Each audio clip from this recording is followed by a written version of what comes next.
Hey, welcome to the last 5 episodes of Season 1 of Goddessy. This season has been a fun trial by fire, learning the ins and outs and what I can improve upon for the next season. I hopefully can implement most of those changes, but we'll just have to see. I'm already doing research on the next deity, expanding social media efforts, the whole shebang. Hopefully I can resolve some of the sound issues like how poppy the new mic can get at times, but we'll have to see. Anyway, let's get to it. Previously, on Goddessy. Destiny has spoken. The Second Battle of Moytura is over, and Ireland belongs to the Tuatha Dé Danann, but at a price. Lugh is among a handful of survivors among their leadership. Nuada, Gavita, and 2 members of the fearsome Morrigan perished, the Well of Slan's healing power unable to keep them alive. Others, like the Dagd and Ogma, hang on only by the magic.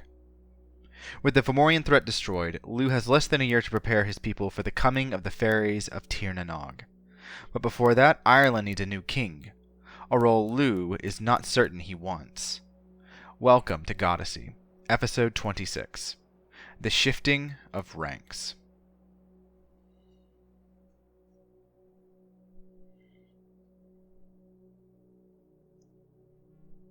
The battlefield was cleaned not by crows, but by the survivors. It was determined among the Druids that allowing the dead to rest among the Fomorians was wrong, that the bodies of the deceased Tuatha Dé Danann should be returned to their homes and cairns built. The Fomorians they left to rot. By the time the rains had stopped, the area destroyed by Balor's evil eye had become a loch. That had been 4 days ago. Lugh was tired from all the marching, all the sleepless nights managing everyone. Tensions were high without Nuada. The chain of command had been broken when he died, though the Dagd held it together well enough in the initial days after the battle. Lugh was happy for that, but he worried. The 3rd day since Moytura proved his worries founded. The Dagda collapsed and rolled down a hill, the healers concluding that the magic of the Well of Slan was the only thing holding him together. His wounds had been bandaged, his internal wounds checked. Spells had been cast. Nothing seemed to work.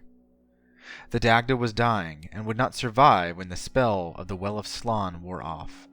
And when the Dagda died, his club, able to bring both death and life, would cease to function, and everyone he had brought back to life with it would die too. That meant that Ogma would die. They stopped for the night, the rain subsiding at last. Tents had been erected about the forest grove, and near the edge of it was one for storage. The Dagda had been put on a cart, overly large, and placed there along with the dead and the dying. Ogma stood vigil, and now, so did Lugh. "You should get some rest," said Lugh, breaking the silence. "So should you. We have a long march tomorrow, and you will have long days ahead." Lugh knew what he meant, that Nuada had meant for this to happen.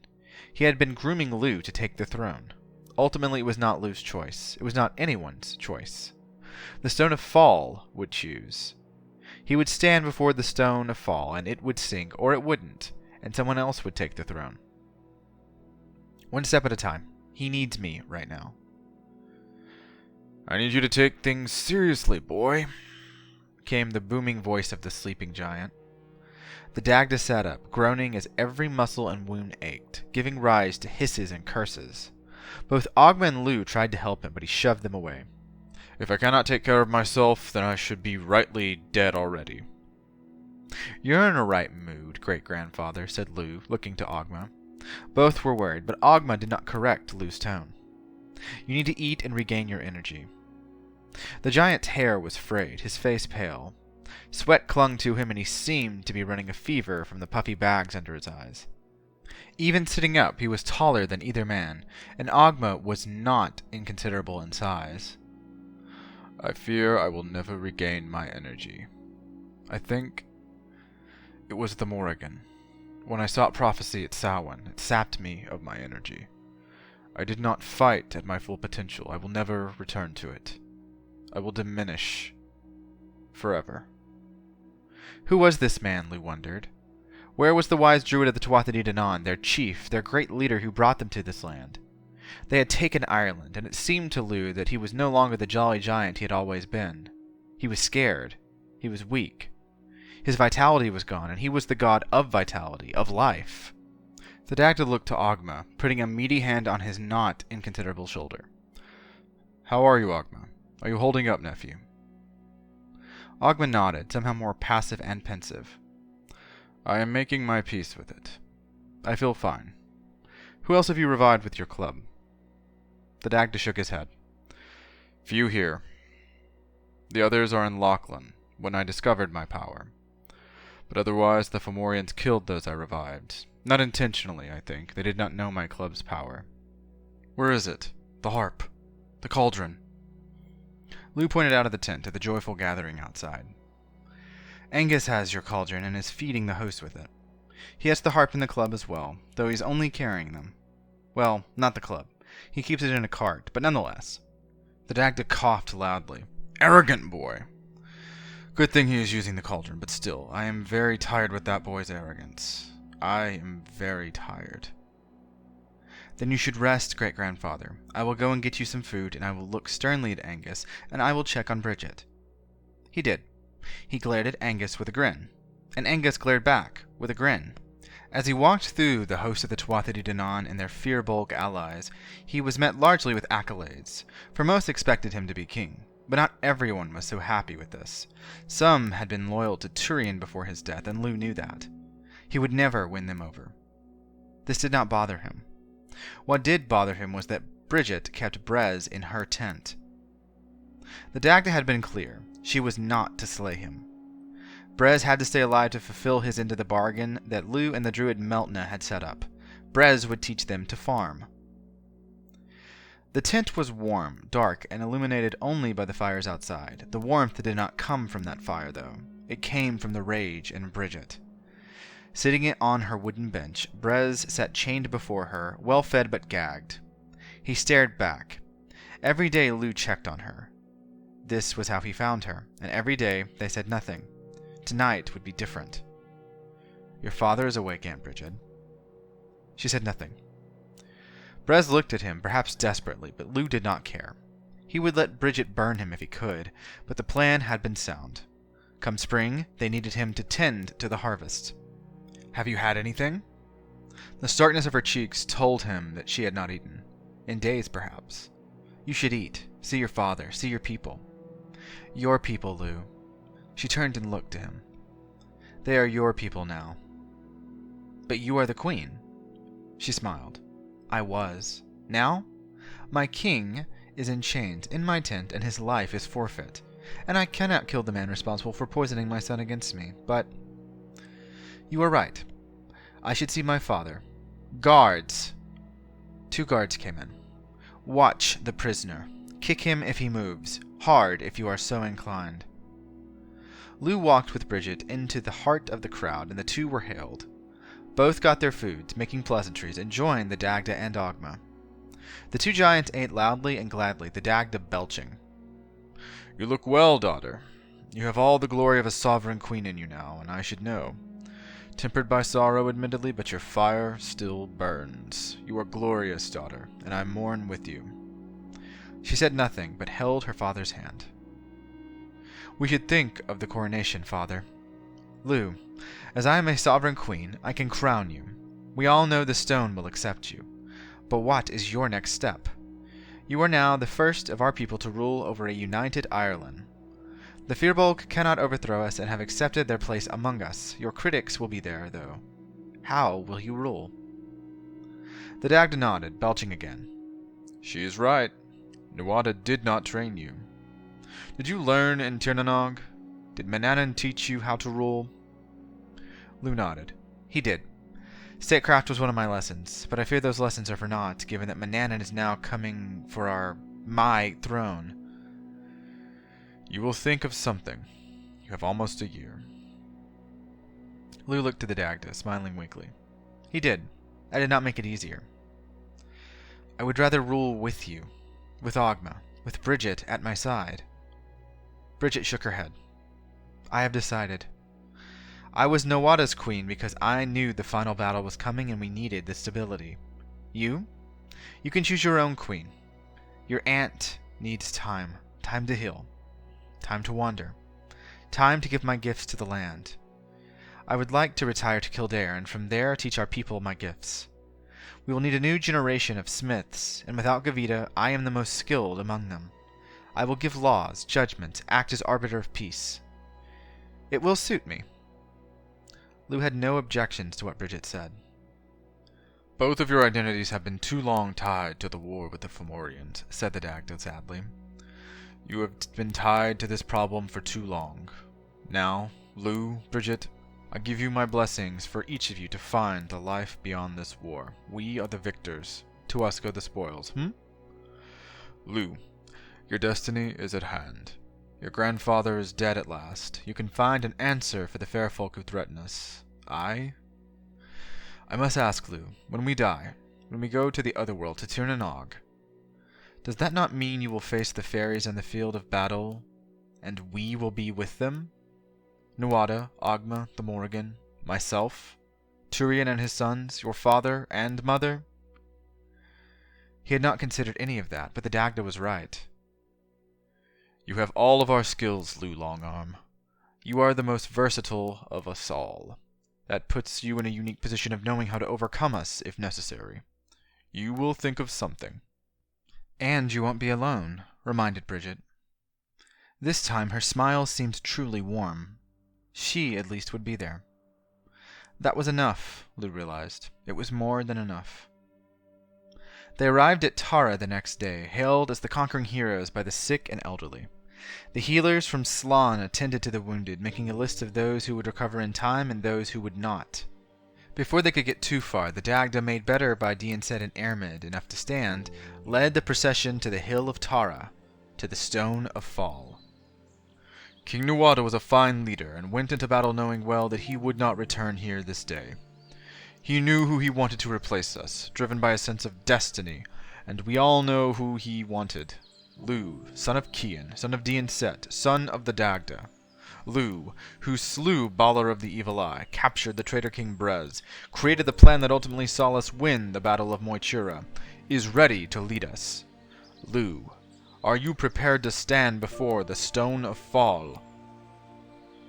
Lugh entered by standing before the gathered circle of the Tuatha De Danann, before the erected stone at the center of the hill. At first, there was nothing, blank silence and the sound of birds in the late morn. And then, it sang, as it sang for Nuada only months earlier.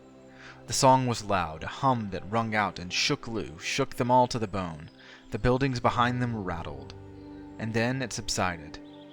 Bridget produced the crown of Nuada and placed it upon Lugh's head. Hail, King Lugh of the Tuatha De Danann! May your reign be long, just, an example for all future generations. As Chief Druid of the Tuatha De Danann, I bless this crowning. And as Chief Druid, I have the right to choose my own successor. As many of you know, I am dying. I accept this. My successor is a promising young druid of the Burren, who is here with us today. Meltna, I name you my heir. Hail Lugh! Hail Metna! Hail the children of Danu, lords of Ireland! Cries went out, a feast began, and with it the largest ceilidh since Lugh's arrival in Ireland. It was as much for him as for the death of the Fomorians, all but Brez. All but him, too, he realized. Lugh was as much Fomorian as Brez was. It was a fiction he could live with, but a fiction nonetheless. The Dagda's massive hands fell upon him. My boy, you will do fine. Set up your court, but your grandfather has talked to me about my condition. I am not long for this world. At winter solstice, when the sun comes to Bruna Boyne and brings with it portents of the coming year, I will perish. Come to me then. See me off. That will be your first act as our king, Lugh. An ill start. I could not have done this without you, great-grandfather. The Dagda smiled. Well, destiny did not allow it to happen any other way. Why fight fate? Now I must go. I wish to see my sovereign queen, my fairest wife. If I cannot greet Bowen one last time on my own 2 feet, I am no good to anyone, dead or alive. He turned and strode off, heading for the River Boyne and its goddess, Bowen. Lugh set up his court, making Corpri his bard, making Meltna begin performing the rites of druidry. Madir was made his champion and minister of war, and Ermid the court physician and chief adviser, which irritated his grandfather Dianset to no end, but Lugh did not mind. He no longer had to answer to him. Eärmund informed her nephew that he should find a wife, as was the custom, as he had already had the blessings of the sovereign queens. There would be rituals, but they would be conferred only when Anya, the chief of the sovereign queens, deemed it so. Lugh did not mind waiting. He did not particularly enjoy the pageantry of being king, and the lords and ladies of the Tuatha De Danann kowtowing to him endlessly like a parade. But he amused himself with Felinas, with Corpre's banter, and with wandering Tara. He visited Gavita's forge, missing his uncle and finding it cold without him. Lugh kept to himself in his spare time. Finally, the day before the solstice, the court headed north to Brunna Boyne, where the Druids of Ireland had gathered in advance to see off their greatest chief. The Dagda was paler than he had ever been, struggling to breathe as he sat on top of the hill, Bowen and Angus at his side. Upon the arrival of Dean Set, Bridget, and his other children, the Dagda called them all to him to say goodbye. Lugh did not interrupt or intrude. He had no intention to. He was king, and that came with maintaining dignity. Meltna, are you prepared to take your position as chief druid? Meltna was already, dressed in finer robes than he had at Moytura. Lugh had grown close to his new friend, and the druid smiled. As ready as anyone is when destiny is thrust upon them. And are you ready to be our king, King Lugh? If you call me King Lugh, I will make your reign a short one, Meltna. At last the Dagda addressed them all. I have long been your chief of the Tuatha De Danann before we came to Ireland, and always chief druid. Today, I go now into one of the great mysteries of our people. I go to Tir na Nog, and take my place among our honored ancestors. This is not the end. My essence joins the land I have long called my home, which now belongs to my son Angus. Angus now rules here, and one day he will move on too. But the true power of this place is the same as everywhere. Its sovereign queens, the women who are tied to the land and rule the heart of it. Like my daughter Bridget, Bowen reigns here. She is the queen of my heart and the queen of the land the river runs through. It would do us well to remember that Ireland belongs to the women among us. He said this looking at Lugh, maintaining eye contact with him. Laying on his deathbed, the Dagda put his head back, and with his wife and children around him, gave them his few final moments. Meltna led the Druids, Dean Set included, into the chamber at Brunna Boyne to read the portent in the solstice's dawn. Ogma, laying on his own platform, called Lugh over. You have learned my script, Lugh. Teach it to all the Druids. Make sure it survives, on stones and wood. Writing is important, Lugh. We are a people of stories. You will reign well. You... He said no more, his mouth open, his eyes staring.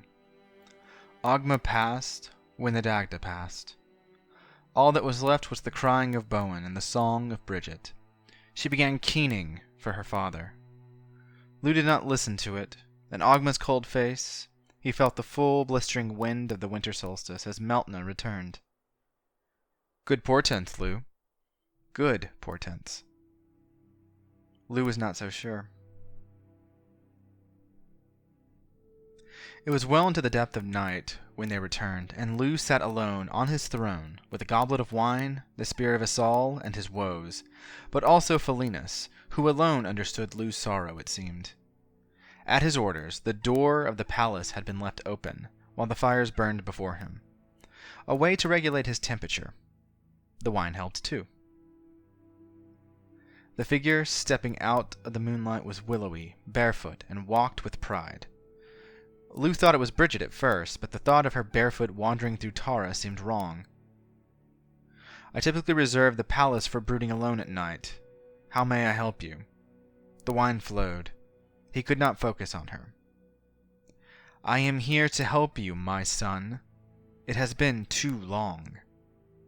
That sobered him. Who called him son? Lugh stood, holding himself on the table.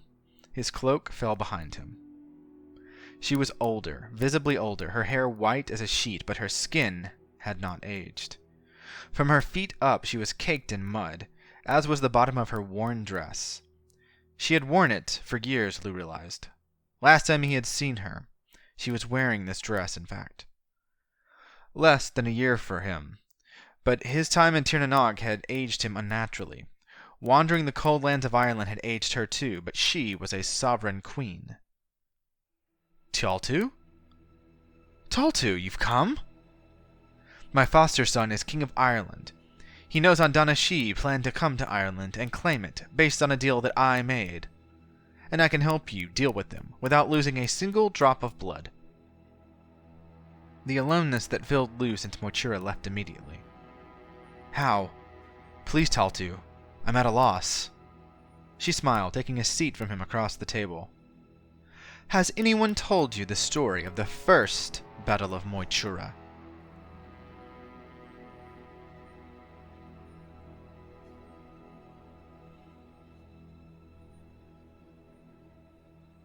Goddessy is written, researched, and produced by Greg Wright.